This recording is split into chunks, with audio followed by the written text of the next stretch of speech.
এটা স্নেক ওলাইছে ডিগবৈ গোলাইত আৰু স্নেকটো এটা চৰাই খাইছে বুলি কৈছে চ' এতিয়ালৈ গম পোৱা নাই কবৰা বুলি ডাউট কৰি আছোঁ বা এতিয়া কি হয় এতিয়া স্নেকটো গম পোৱা নাই আমি দেখা পিছতে গম পাম গোলাইত পালোহি ইয়াত ওলাইছে স্নেকটো আগত যাব লাগিব পাই গ'লোঁ আৰু জেগাটো আহি পেলাই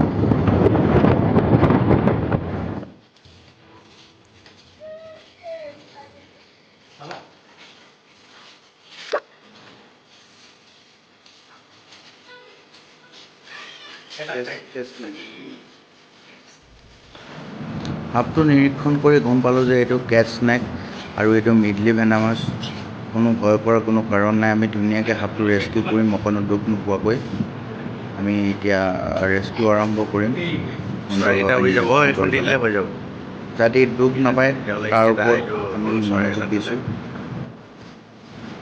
আমি এখন নেটৰ ব্যৱস্থা কৰিছোঁ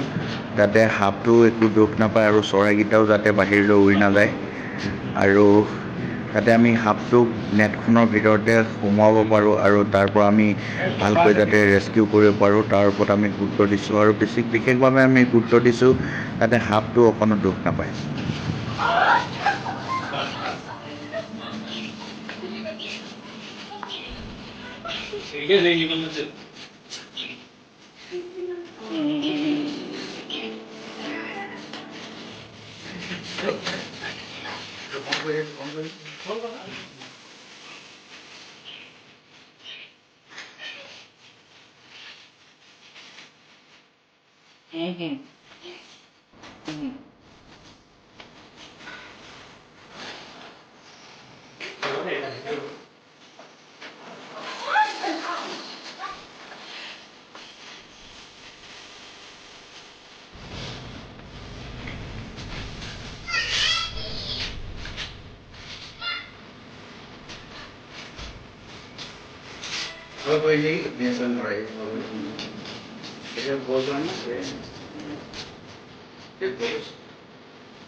এইটো সাপে সদায় বল কৰিলে মানে নিজৰ চেফটিৰ কাৰণে মানে